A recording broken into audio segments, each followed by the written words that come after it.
నమస్తే welcome to special focus. సీజన్లు మారుతాయి, క్యాలెండర్లు మారుతాయి,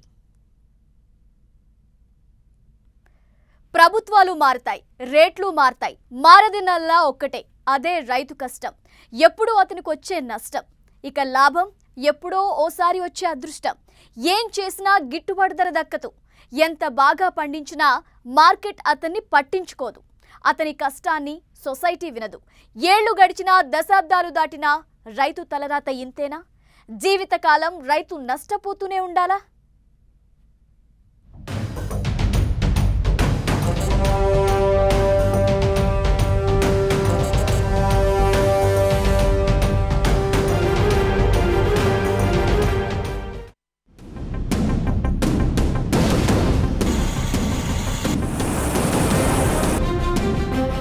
మొన్నటిదాకా వరి కొనే దిక్కు లేదు, ధాన్యం నిల్వ చేసే పరిస్థితి లేదు.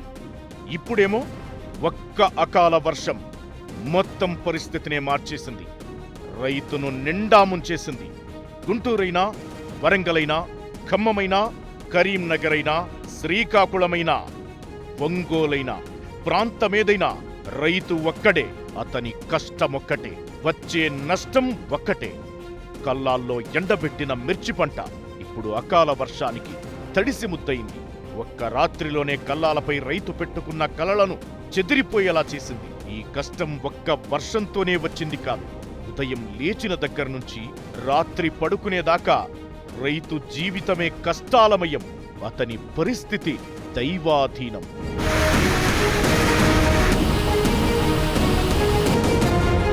రైతు గోస తీరేదెప్పుడు? రైతు కష్టం తొలగేదెప్పుడు? దుక్కి దున్ని ఏదో ఒకటి పండించాలన్న ఆలోచన వచ్చినప్పటి నుంచే రైతు కష్టం మొదలవుతుంది. విత్తనాల కొరత నుంచి మొదలయ్యే ఇబ్బంది అది మొలకెత్తి చేతికొచ్చి దిగుబడి వచ్చేదాకా కంటిన్యూ అవుతూనే ఉంటుంది. విత్తనాలు దొరికితే దానిని నాటితే అది మొలకెత్తుతుందో లేదో తెలియదు. మొలకెత్తిన విత్తనం సరిగా పండుతుందో లేదో ఊహించలేడు. ఎందుకంటే దానికి కాత కాయాలన్నా, పూత పుయ్యాలన్నా కొంత టైం పడుతుంది. కానీ తనకు అమ్మింది నాసిరకం విత్తనమని తెలుసుకునేసరికి సగం సీజన్ అయిపోతుంది. నాసిరకం విత్తనాలు మొలకెత్తుతాయి, కానీ పూత పూస్తే కాయరాదు. ఇది తెలిసేటప్పటికి 3 నెలల టైం అయిపోతుంది. పెట్టిన పెట్టుబడి వృధా అవుతుంది. దీని నుంచి తేరుకుని కొత్త పంట వేసేసరికి పుణ్యకాలం కాస్త గడిచిపోతుంది.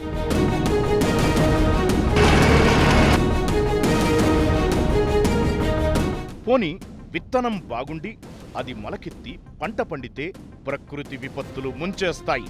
ఇలాగే సీజన్ కాని సీజన్లో వర్షాలకు అసలే సంబంధం లేని చలికాలంలో అకాల వర్షం ముంచేస్తోంది. ఇదొక రకమైతే కొన్నిసార్లు కరువు పరిస్థితులు నష్టపరుస్తాయి. నీటి కొరత వేధిస్తుంది. బోర్లు వేస్తే నీళ్లు పడవు. కురవాల్సిన టైంలో వర్షాలు కురవవు. అలా కూడా చివరికి నష్టపోవాల్సింది రైతే. ఇవన్నీ దాటుకుని వస్తే మార్కెట్లో రేటు దొరకదు. అప్పటి వరకు మంచి ధర పలికిన పంటకు రాత్రికి రాత్రే రేటు పడిపోతుంది. ఇది రైతు కలలో కూడా ఊహించని పరిణామం.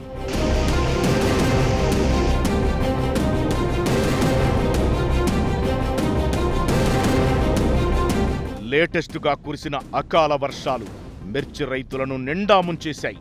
ఇప్పటికే తామర తెగులుతో 80% వరకు పంట నష్టపోయారు రైతులు. మిగతా 20% పంటైనా అమ్ముకుందామనుకుంటున్న టైంలో ఒక్క వర్షం కోలుకోలేని దెబ్బ కొట్టింది. దీంతో ఎర్రగా పండిన అరకొర మిర్చి కూడా ఇప్పుడు వర్షానికి తడిసి నల్లగా మారిపోయింది. ఇప్పుడు దీనిని మార్కెట్కి తీసుకెళ్తే క్వాలిటీ తగ్గిందని రేటు తగ్గించేస్తారు. ఫలితంగా రైతు మరింత నష్టపోతాడు. గుంటూరు రైతులు కూడా ఇదే చెబుతున్నారు. ఈ ఊళ్ళో 1200 ఎకరాలు వేశారు. 200 ఎకరాలే బాగుంది. మొత్తం పురుగు వచ్చి నల్లి వచ్చి మొత్తం తినేసింది. ఈ 200 ఎకరాల్లో కాయలు కోసి పోసాం. మొత్తం అకాల వర్షం వచ్చి మొత్తం ముంచేసింది. ఎకరాలు ఎత్తున్నారు, పెట్టుబడి పెట్టాం. ₹1 ఇచ్చే పరిస్థితి అవ్వదు. ఎక్కడ కూడా ₹1 ఇచ్చే పరిస్థితి అవ్వదు. ఏదైనా ప్రభుత్వం ఆదుకుంటే సరిపోతుంది. మాకు చాలా తీవ్రంగా నష్టపోయి ఉన్నాం. ఈ పురుగు మందుల రేట్లు పెరిగినాయి, ఎరువుల రేట్లు పెరిగినాయి. ఈడ ఈ తామర పురుగు నివారించడానికి శాస్త్రవేత్తలకి వచ్చారు, చూశారు, వెళ్ళారు. వాళ్ళు ఏదో మందులు ఎక్కువ కొడుతున్నారు. మందులు కట్టకపోతే పండేది లేదు. పండకపోతే ఏం తినాలా? పండకపోతే తినేది ఏం లేదు కదా. కొన్ని చోట్ల అకాల వర్షాలు ముంచేస్తే ఖమ్మం జిల్లాలో తామర పురుగు మిర్చి రైతులకు తీరని నష్టం వాటిల్లేలా చేసింది. ఎన్ని మందులు కొట్టినా ప్రయోజనం లేదు. దీంతో మిర్చి తోటను మొత్తం తొలగించి కొందరు రైతులు ప్రత్యామ్నాయ పంటలు వేసుకున్నారు. తెలంగాణలో 3,58,000కు పైగా ఎకరాల్లో మిర్చి పంటను సాగు చేస్తే అందులో 90% తెగుళ్లకు గురైంది. 50% మంది రైతులు తమ పంటలపై ఆశలు వదులుకున్నారు. ఒక్క ఖమ్మం జిల్లాలోనే 10 మంది మిర్చి రైతులు ఆత్మహత్య చేసుకున్నారు. కొందరు రైతులు ప్రత్యామ్నాయ పంటలు సాగు చేయలేక తోటలను వదిలేశారు.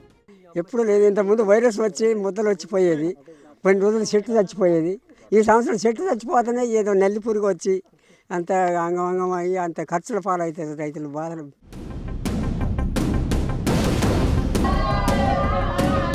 వరంగల్ జిల్లాలోనూ ఇదే పరిస్థితి.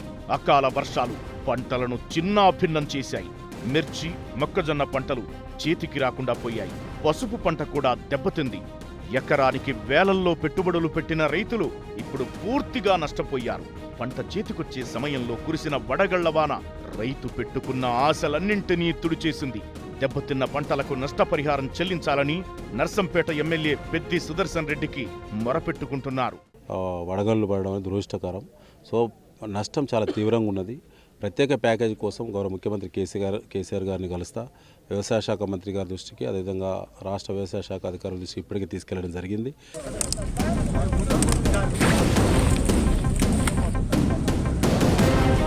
నెల్లూరు జిల్లాలో వేల ఎకరాల్లో ఉద్యానవన పంటలకు నష్టం వాటిల్లింది.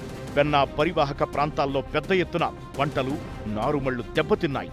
పొలాల్లో ఏర్పడ్డ ఇసుక మేటలను తొలగించేందుకు ఎకరానికి కనీసం 1,00,000 ఖర్చవుతుందని రైతులు చెబుతున్నారు. మరోవైపు పొలాల్లో ఉన్న ఇసుకను తరలించేందుకు మైనింగ్ అధికారులు, తహసీల్దార్ అనుమతులు తప్పనిసరిగా కావాలంటున్నారని రైతులు ఆందోళన చెందుతున్నారు. మొన్న వచ్చిన ఫ్లడ్కి మొత్తం సదరంగా పొలాలు ఇసుక మేటలు పెట్టేసి ఇదైపోయింది. దీనికి పక్కన పెట్టి వ్యవసాయం చేసేదానికి భయపడుతున్నాం. ఈరోజు ఆ పొలాలు మళ్ళీ పంటెక్కించుకోవాలంటే భయపడుతున్నాం. ఎక్కడ తెచ్చి చేయగలమా అనే బీడు పెట్టుకుంటే ఏదో వ్యవసాయ కూలీకి పోయి ఏదో బేల్దారు కూలీకి పోయి బతకడం అనే పరిస్థితికి వచ్చిండ్రు ఈరోజు సన్నకారు చిన్నకారు రైతులు. జిల్లా ఏదైనా, సీజన్ ఎలాంటిదైనా, విత్తనం ఏదైనా, పంట ఎలాంటిదైనా, రైతు కష్టం, అతనికొచ్చే నష్టం మాత్రం ఒక్కటే. అన్నీ బాగున్నా అకాల వర్షం ముంచెయ్యొచ్చు. పంట చేతికొచ్చినా పురుగు మందు పీల్చేయొచ్చు. ఇవన్నీ దాటుకుని మార్కెట్కి చేర్చినా అక్కడ రేటు దెబ్బ కొట్టొచ్చు.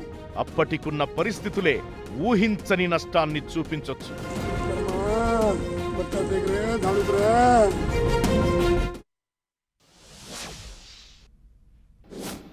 సినిమాకయ్యే ఖర్చును బట్టి టికెట్ రేటు నిర్ణయించుకుంటామని కొందరు పోరాటం చేస్తారు. ప్రతి నెల మొదటి వారంలోనే జీతం తీసుకునే ప్రభుత్వ ఉద్యోగులు పక్క ఊరికెళ్లి పనిచేయమంటే ఆందోళన చేస్తూ ఉంటారు. కానీ రైతు కష్టాన్ని మాత్రం ఎవరూ పట్టించుకోరు. మిగతా వాళ్ళవి మాత్రమే కష్టాలా, రైతులవి కావా?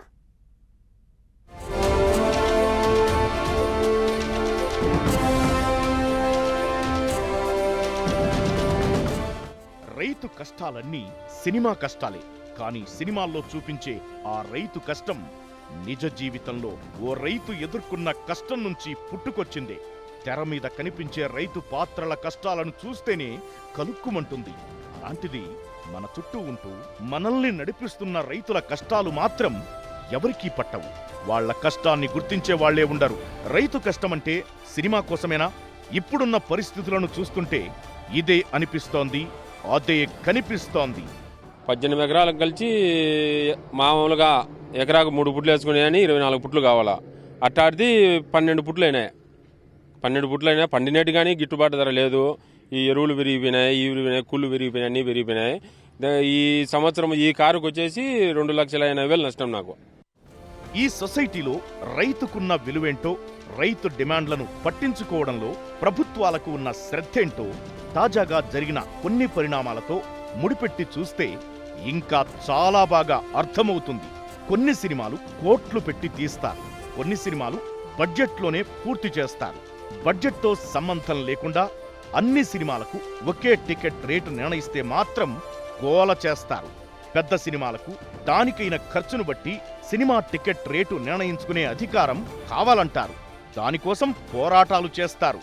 కానీ రైతుకు మాత్రం తన పంటకు ధర నిర్ణయించుకునే హక్కు లేదు. ఆ అవకాశం కూడా ఇవ్వరు. మేము మా ఊర్లో ఒక 2 ఎకరాలు మిర్చి సాగు చేశాను. ఈ తెగులు బారి నుంచి పంటను కాపాడటం కోసం ఇప్పటివరకు ఒక 80,000 రూపాయల ఖర్చు పెట్టాను పురుగు మందులకి. అవి కూలీలు తీసుకొచ్చి బయట 300 రూపాయలు కూలీ ఇచ్చి కోపించాం. కానీ మొత్తం కోసి ఇలా కళ్ళంలో ఆరబెట్టాం. అలా పెట్టగానే మొత్తం మళ్ళీ అకాల వర్షంతో ఇంకా బాగా దెబ్బతిన్నాం. ఇక ఈ ప్రపంచంలో ఎన్ని జాబ్లున్నా ప్రభుత్వ ఉద్యోగంలో ఉన్న సంపాదన, దానికున్న సెక్యూరిటీ దేనికి లేదు. ప్రతి నెల మొదటి వారంలోనే జీతం అందుకునే ప్రభుత్వ ఉద్యోగులు పక్క ఊరికెళ్లి పనిచేయమంటే మాత్రం ఆందోళన చేస్తారు. ఉన్న చోటే ఉంటామంటారు. లేకపోతే తమకు నచ్చిన చోటుకి ట్రాన్స్ఫర్ చెయ్యాలంటారు. బదిలీలు కాస్త దూరమైతే తమకు కష్టమైపోతుందని రచ్చ చేస్తారు. జీతాలు పెంచకపోతే ఉద్యోగ సంఘాలు పనికి ఫుల్ స్టాప్ పెట్టి సమ్మెలు కూడా చేస్తాయి. పీఆర్సీ కావలసినట్లుగా లేదంటూ ప్రభుత్వంతోనే పోరాడతాయి. ఇలాంటి వాళ్ళందరి కష్టాలు ప్రభుత్వాలు వింటాయి. రైతుల దగ్గరకొచ్చేసరికి మాత్రం చేతులెత్తేస్తాయి. అసలు ఆ అంశం తమ పరిధిలోకి రాదన్నట్లుగా వ్యవహరిస్తాయి.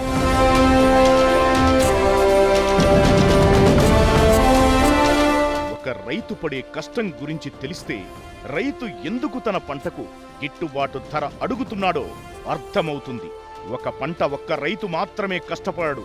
అతనితో పాటు అతని కుటుంబ సభ్యులు కష్టపడతారు. అతనింట్లో ఉండే పశువులు కష్టపడతాయి. ప్రతి ఒక్కరూ ప్రాణం పెట్టి పంట పండిస్తారు. కంటికి రెప్పలా చంటిపాపలా కాపాడుకుంటారు. ఆ పంటకు పురుగు సోకితే అల్లాడిపోతాడు రైతు. మళ్లీ అప్పులు చేసి మందులు కొట్టి దాని ఎదుగుదలకు ఆటంకాలు లేకుండా చూస్తాడు. ఇంత చేసినా తాను పండించిన పంటకు రేటు నిర్ణయించుకునే హక్కు రైతుకుండదు. పైగా రైతు కష్టానికి విలువనిచ్చే వాళ్లకంటే విలువ కట్టేవాళ్లే ఎక్కువ అవుతున్నారు. తన రెక్కల కష్టానికి ఆరుగాలం తన కుటుంబమంతా పడ్డ శ్రమకు వెల ఎంతన్నది రైతు డిసైడ్ చేసుకోడు. దీనిని మార్కెట్కు రైతుకు మధ్యలో ఉండే దళారీ నిర్ణయించడం కంటే దారుణం మరొకటి ఉండదు. పంట బాగా పండితే పొలం గట్టు మీద కూర్చొని చేతికొచ్చిన పంటను చూసి ఎంతో మురిసిపోతాడు రైతు. దిగుబడి బాగా వస్తుందని ఎన్నో కలలు కంటాడు. కూతురు పెళ్లి చేయొచ్చనో, కొడుకును ఉన్నత చదువులు చదివించొచ్చనో, అప్పులు తీర్చొచ్చనో, వడ్డీలు కట్టొచ్చనో, తనఖా పెట్టిన భూములు, భార్య నగలు విడిపించొచ్చనో ఎన్నో అనుకుంటాడు. కాని ఒకే ఒక్క రోజులో మొత్తం మారిపోతుంది. ఒక్కోసారి ఒక్కో రాత్రిలోనే ఊహించని పరిణామాలు ఎదురవుతాయి. ఇందుకు లేటెస్ట్ గా కురిసిన అకాల వర్షాలే బిగ్ ఎగ్జాంపుల్. ఒక్క వానతో ఒక్క రాత్రిలో మొత్తం మారిపోయింది. దీంతో రైతు కన్న కలలన్నీ మళ్లీ సున్నా దగ్గరకు వచ్చేస్తాయి. రైతు ఇప్పుడు మార్కెట్ ధర ఏమో చూస్తే పూర్తిగా రైతు మిల్లర్స్ ఆయన పూర్తిగా ఎటువంటి రైతు ముఖం చూడకుండా ఇది బాగులేవు ఆయన ప్లస్ చూసుకోవడం తప్పించి రైతు యందు అభిమానం కానీ రైతు గవర్నమెంట్ రైతుకి ఎట్టి పరిస్థితులు తీసుకోవడం కానీ బ్యానర్లు, పేపర్లు, వార్తలు, టీవీలు, సలహాలే తప్పించి ఏ రైతుకి కూడా మిల్లర్స్కి అనుకూలంగా రైతుకి మిల్లర్స్ అనుకూలమైన పరిస్థితిలో లేరు. అకాల వర్షం కురిసినా, మరో ప్రకృతి విపత్తు వచ్చినా మళ్లీ రైతుకు కష్టం మొదలవుతుంది. ఇప్పుడు కల్లాల్లో ఆరబోసిన మిర్చి పంట పూర్తిగా నానిపోయింది. దానిపై మళ్లీ కవర్లు కప్పడం, దానిని వేరే చోటికి తరలించేందుకు రైతు ఇంకా కష్టపడాల్సి ఉంటుంది. మళ్లీ ఎండబెట్టి అమ్ముకుందామనుకుంటే అప్పటికి రేటు ఉంటుందో లేదో తెలియదు. తాను మార్కెట్లో అమ్ముకుందామనుకున్న రోజు ముందు వరకు రేటు ఉంటుంది. రైతు మార్కెట్కి వెళ్లేసరికి ధర పడిపోతుంది. కొని రేటొచ్చేదాకా నిల్వ చేసుకుందామంటే అందుకు కావలసిన స్థలం, సౌకర్యాలు తన దగ్గర ఉండవు. గోదాముల్లో నిల్వ చేసే పరిస్థితి ఉండదు. నిల్వ చేసినా రేటు వచ్చేదాకా పంట అదే క్వాలిటీతో ఉంటుందన్న గ్యారంటీ లేదు. అంతకాలం ఆగేంత ఆర్థిక పరిస్థితి కూడా రైతుకు ఉండదు. అందుకే పంట చేతికి అందగానే వచ్చిన ధరకు, ఇచ్చిన రేటుకు అమ్ముకోవడం తప్ప రైతు చేస్తుందేమీ లేదు. ఇకపై చేసేదేమీ కూడా లేదు.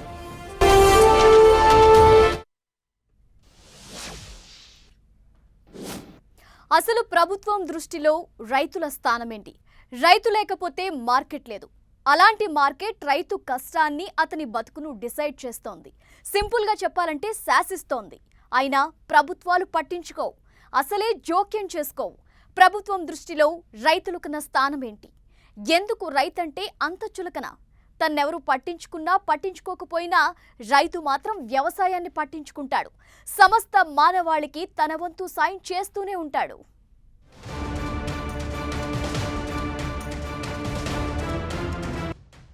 రైతు అంటే అన్నదాత. దేశానికి అన్నం పెడుతూ అందరి ఆకలి తీర్చేందుకు కష్టపడుతున్న రైతుకు తగిన గౌరవం దక్కుతోందా? ఈ ప్రశ్నకు రకరకాల సమాధానాలు రావచ్చు. కానీ రైతుకు నిజమైన గౌరవం దక్కాలంటే అతన్ని నిజంగా గౌరవించాలనే ఆలోచన ప్రభుత్వాలకుంటే మద్దతు ధర కల్పిస్తే చాలు.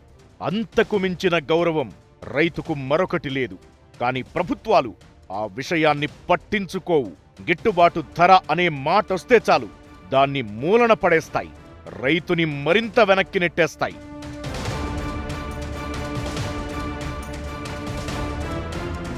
ఈ ప్రభుత్వాలకు రైతులంటే పెద్ద ఓటు బ్యాంకు మాత్రమే. ఎన్నికలొచ్చిన ప్రతిసారి రెడీగా ఉండే రెడీమేడ్ ఓటర్లే. రైతులను రైతులుగా చూస్తే ఈ పరిస్థితి ఉండేది కాదు. కానీ రైతులను ఓటర్లుగా చూసినన్ని రోజులు ఈ పరిస్థితి మారదు. వాళ్లను ఆకర్షించేందుకు ఇచ్చే హామీలు, చేసే రుణమాఫీలు రైతుకు తాత్కాలిక ఉపశమనమే తప్ప పూర్తి స్థాయిలో అతని కష్టాన్ని తొలగించేవి కావు. చివరికి ఎరువుల మీద ఇచ్చే సబ్సిడీని కూడా ఒక్కోసారి ఎత్తేస్తుంటారు. పూర్తి స్థాయిలో నాణ్యమైన విత్తనాలను అందుబాటులో ఉంచరు, విత్తనాల కొరతను తీర్చరు. అయినా ఇవన్నీ దాటుకొచ్చి మళ్లీ రైతు పొలంలోకెళ్లి చెమటోడిస్తేనే మనకు 4 గింజలొస్తాయి, అతని ఆర్థిక కష్టాలు తీరతాయి. పంట సీజన్లతో పాటు ప్రభుత్వాలు మారతాయి. మార్కెట్లోనూ ఎన్నో మార్పులు వస్తుంటాయి. కానీ ఎప్పటికీ మారనిది, తీరనిది మాత్రం రైతు కష్టం, అతని తలరాత మాత్రమే. సొసైటీలో బిజినెస్ చేసే ప్రతి ఒక్కరూ ముడి సరుకుల ధరలు పెరిగాయనో, ఉత్పత్తి వ్యయం ఎక్కువవుతుందనో రేట్లు పెంచుకుంటూ పోతారు. మనమంతా కొనుక్కుంటూ పోతాం. అది డిమాండ్కి, సప్లైకి ఉన్న సంబంధం. కానీ రైతు విషయంలో అది అమలవడం లేదు. ఆహార పదార్థాలైనా మరొకటైనా మ్యానుఫ్యాక్చరింగ్ రంగానికి ముడి సరుకు అందించాల్సింది రైతే. కాని అదే రైతు తన పంటను గిట్టుబాటు ధరకు కొనమని అడిగితే మాత్రం వంకలు పెడతారు. పంట క్వాలిటీ తగ్గిందనో, ధాన్యంలో తేమ ఎక్కువైందనో, నూక వచ్చిందనో, తాలు పెరిగిందనో రకరకాలుగా దాని విలువను, రేటును తగ్గించి ప్రతిసారి రైతును ఇంకా ఇంకా తగ్గిస్తూనే ఉంటారు. పంటల సాగు విషయంలో రైతు ఎప్పుడూ ప్రభుత్వాలను నమ్ముకోలేదు, నమ్ముకోడు కూడా. అతను కేవలం భూమిని, ప్రకృతిని మాత్రమే నమ్ముతాడు. దేవుడు మీదే భారం వేసి పంటను పండిస్తాడు. ఆ తరువాతే తన కష్టానికి తగ్గ ప్రతిఫలం కావాలనుకుంటాడు. అది న్యాయమైన డిమాండే. ఆ నమ్మకంతోనే మార్కెట్కొస్తాడు. కాని అక్కడే అనుకోని పరిస్థితి ఎదురవుతోంది. పంటను పండించడం ఒక కష్టమైతే దానిని మంచి రేటుకు అమ్ముకోవడం మరో కష్టం. సాగు చేసిన నాళ్లు ఎంత టెన్షన్ అనుభవిస్తాడో వచ్చిన దిగుబడిని విక్రయించడానికి కూడా అంతే ఒత్తిడికి గురవుతారు. లాభం అనే పదం ఫార్మర్ డిక్షనరీలో ఎప్పుడూ చివరి పేజీలోనే ఉంటుంది. అక్కడిదాకా చేరుకోవాలంటే దాని ముందున్న పేజీలన్నీ దాటాల్సిందే. కాని అది చాలా అరుదుగా జరుగుతుంటుంది. అది కూడా అదృష్టం మీద ఆధారపడి ఉంటుంది. ఇంతకు మించి రైతు ఏమీ చేయలేరనుకుంటారు. వ్యవసాయం తప్ప అతనికి వేరే ఆప్షన్ లేదనుకుంటారు. కాని రైతు తలచుకుంటే ఏమైనా చెయ్యగలడు. రైతులు తలచుకుంటే ప్రభుత్వాల్నే కదిలించగలరు. ఇందుకు ఢిల్లీ సరిహద్దుల్లో రైతుల పోరాటమే బిగ్ ఎగ్జాంపుల్. కేంద్రం తెచ్చిన 3 కొత్త వ్యవసాయ చట్టాలకు వ్యతిరేకంగా ఏడాదికి పైగా పోరాడారు. ఢిల్లీ సరిహద్దుల నుంచి కదలకుండా అక్కడే బలంగా నిలబడ్డారు. పట్టు వదలని విక్రమార్కుల్లా పోరాడారు. అంతే, చేసేదేమీ లేక కేంద్ర ప్రభుత్వమే రైతుల దగ్గరికి దిగొచ్చింది. సాక్షాత్తు ప్రధానియే క్షమాపణలు చెప్పి మరీ రైతు చట్టాలను వెనక్కి తీసుకోవాల్సి వచ్చింది. రైతు పోరాడితే ఏదైనా సాధించగలడని చెప్పడానికి లేటెస్ట్, గ్రేటెస్ట్ ఎగ్జాంపుల్ ఇది. మనము ఎంత మార్కెట్ చేయగలుగుతామో, ఎంత అమ్ముకోగలుగుతాము, మన భూములకు ఏ పంట సూటబుల్ అవుతుంది, ఎలా పండిస్తే మార్కెట్లో అమ్ముకోగలుగుతామన్న అవగాహన రైతులకు కల్పించే దిశగా ప్రయత్నాలు జరగకుండా ఎంతసేపు ప్రభుత్వమే నిర్ణయిస్తుంది అన్న దాంట్లోకి వెళితే వచ్చే సమస్యలు చాలా ఉన్నాయి. అంటే ఈరోజు మనం ఎదుర్కొంటున్న దాంట్లో ప్రధానమైన కారణము అన్ని నిర్ణయాలు ప్రభుత్వానికి వదిలేసి మనకి ఏది మంచిది అనే నిర్ణయం రైతులు తీసుకోలేని పరిస్థితిలో ఉండటం. కేవలం ఏపీలో టికెట్ రేట్లు తగ్గిస్తేనే సినిమా వాళ్లంతా గగ్గోలు పెట్టి రేట్లు పెంచాలని గొడవ చేస్తున్నారు. రేపో మాపో వాళ్లకు అనుకూలంగా సర్కార్ నిర్ణయం తీసుకునే అవకాశముంది. ఇక ప్రతి నెల తొలి వారంలోపే వేలల్లో జీతాలు అందుకునే ప్రభుత్వ ఉద్యోగులు కూడా ట్రాన్స్ఫర్ చేసి పక్క ఊరికెళ్లి ఉద్యోగం చెయ్యమంటే గొడవ పెడుతున్నారు. కాని రైతు మాత్రం కష్టమొచ్చినా పొలానికే వెళుతున్నాడు. ఎంత నష్టమొచ్చినా వ్యవసాయమే చేస్తున్నాడు. తట్టుకోలేనంత కష్టం ఎదురైనప్పుడు, భరించలేనంత నష్టం వాటిల్లినప్పుడు, తీర్చలేనంత అప్పుల్లో కూరుకుపోయినప్పుడు మాత్రం ఎవరినీ నిందించకుండా తన ప్రాణాలు తానే తీసేసుకుంటున్నాడు. ఇలాంటివి జరగొద్దంటే రైతుల్లో చైతన్యం రావాలి. అన్నదాతలంతా సంఘటితం కావాలి. గమ్యాన్ని ముద్దాడేదాకా విశ్రమించకుండా పోరాడాలి. అప్పుడే వాళ్ల శ్రమకు తగ్గ ఫలితం దక్కుతుంది. మన ఆకలి తీర్చడం కోసం రైతు కష్టపడుతున్నాడు. రైతు కోసం రైతే కష్టపడుతున్నాడు. అందుకే రైతు కోసం రైతే పోరాడాలి. ఎరువులైనా, మందులైనా, మద్దతు ధరైనా రైతే సాధించుకోవాలి. రైతే తన పంటకు ఓ బ్రాండ్ అవ్వాలి. తన శ్రమకు తానే ఓ రేటు నిర్ణయించుకోగలగాలి.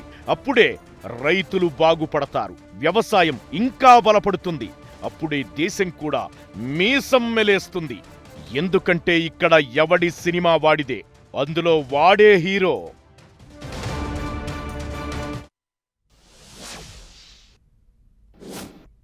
ఇది వాటి special focus. Keep watching 10 TV. జనం కోసం, నిజం కోసం.